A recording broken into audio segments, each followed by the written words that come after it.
중국 최고의 역사서 사마천의 사기에서는 진시황릉에 대하여 이렇게 기술하였습니다. 장인에게 기계 쇠뇌를 만들게 하여 묘에 접근하는 자가 있으면 그를 쏘게 하였다. 궁궐과 여러 관리 그리고 진귀한 보물들을 가득 매장하였다. 수온으로 여러 강과 바다를 만들고 기계로 수온을 주입하였다. 묘의 가운데 통로를 폐쇄하고 바깥문도 폐쇄하여 70만 명의 장인과 노예들이 나오지 못하게 하니 다시는 빠져나오는 사람들이 없었으며 풀고 나무를 심으니 그 모습이 마치 산과 같았다. 사마천의 기록에 따르면 진시황릉은 지하속 12만 미터 제곱의 건축물로 이는 서울에서 가장 큰 구장인 고척돔과 잠실구장이 하나씩 들어갈 크기이죠. 그렇다면 발견된 지 약 35년이 지난 지금 이렇게 고고학적으로나 건축기술로나 걸작으로 뽑히는 진시황릉을 왜 중국에서는 발굴하지 않을까 궁금해집니다. 1974년 3월 한마을 주민은 가뭄이 오자 마을의 우물을 파기 시작했습니다. 삽을 들고 1m 정도 파내려갔을 때 딱딱한 적도층이 나타나며 잘 파지지 않았다. 다시 곡괭이를 들고 파내려가자 탕탕 소리가 들려 확인해보니 도자기 파편이 나왔다. 그리고 5m 정도 더 파내려가자 용수철로 발사되는 활 모양의 쇠뇌가 나왔다. 그런데 더 깊이 파고 들어가자 그것이 지하의 어떤 거대 공간으로 이어졌다. 그곳에서는 8,000명의 병사와 130개의 전차 그리고 520개의 마리 군대를 이뤄 나란히 서 있었으며 병사들은 각각 다른 표정을 짓고 움직임 또한 다양한 것이 마치 살아있는 군대를 보는 듯했다. 그 정교함이 당시의 기술이라고 하기에는 놀랄만치 선명하고 정교하였다. 사람들은 곧장 이를 중국 정부에 알리게 되며 1978년 병마용의 공식적인 발굴 작업이 시작됩니다. 병마총이 발견되자 머지않아 연이어 놀라운 발견을 하게 됩니다. 그 병마총에서 발견된 유물에는 이렇게 적혀 있었던 것이죠.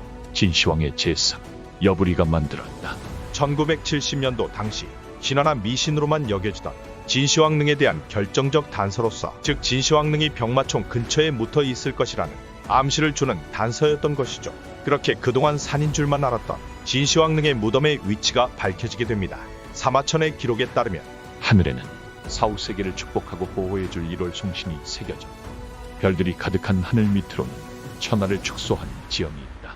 마르지 않도록 강물을 대신해 수온으로 강을 만들었고 인어기름으로 만든 횃불은 꺼지지 않는다.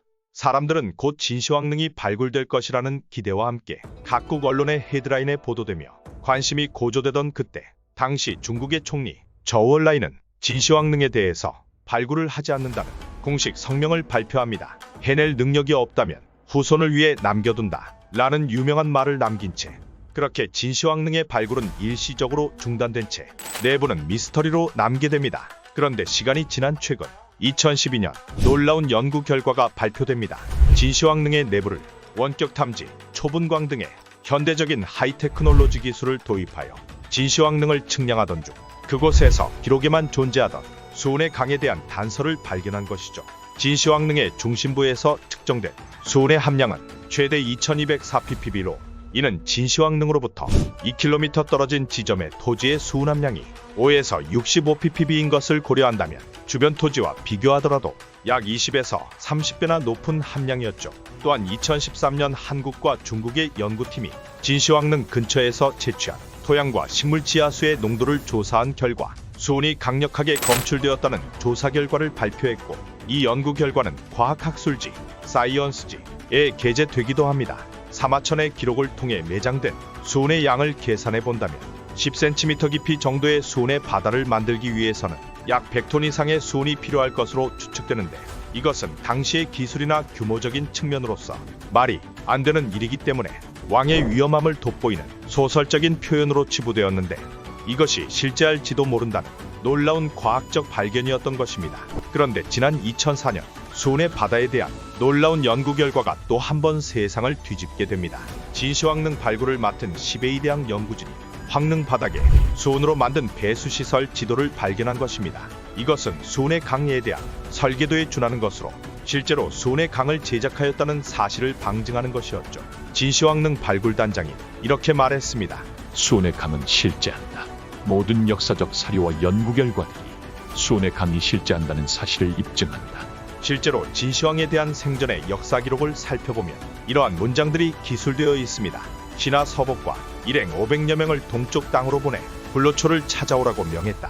진시황이 천민을 노예로 만들고 수온을 복용하여 몸이 부패되었다. 또한 수온은 실제로 복용하게 되면 피부가 탱탱해져 주름이 사라지는 등의 효과가 있기 때문에 진시황이 실제로 수온을 복용하였는지에 관하여는 미스터리로 남아있으나 불로불사를 꿈꿨던 진시황이 수온을 복용하여 수온 중독으로 사망하였을 것이라 암시하는 역사적인 기록이 많이 남아있습니다. 지금까지의 연구 결과와 역사기술 그리고 각종 정보 발표를 종합해본다면 진시황릉에는 수온이 대량 매장되어 있어 발굴 환경이 위험하며 도굴꾼들의 침입을 방지하는 여러가지 장치들 때문에 접근하기 힘들고 현재 기술로는 무덤을 손상 없이 발굴하기 힘들다라는 결론을 지어볼 수 있습니다. 하지만 진시황릉은 발굴하지 못하는 것이 아니라 발굴하지 않고 있다는 가설 또한 존재하는데요. 과거에 여러 차례 도굴되어 이미 내부에는 더 이상 보물이 남아있지 않다는 가설이죠.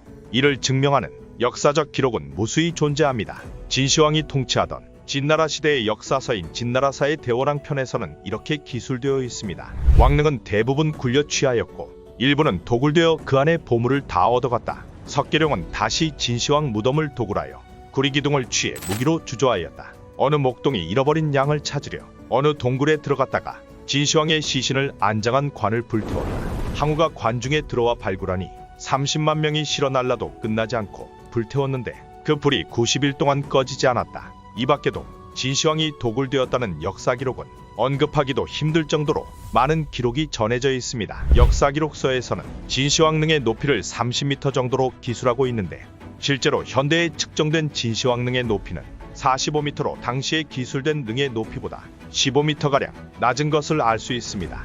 그렇기 때문에 이미 도굴 과정에서 진시황릉의 지반이 무너져 파괴된 것이 아닌가 하는 주장이 나오고 있죠.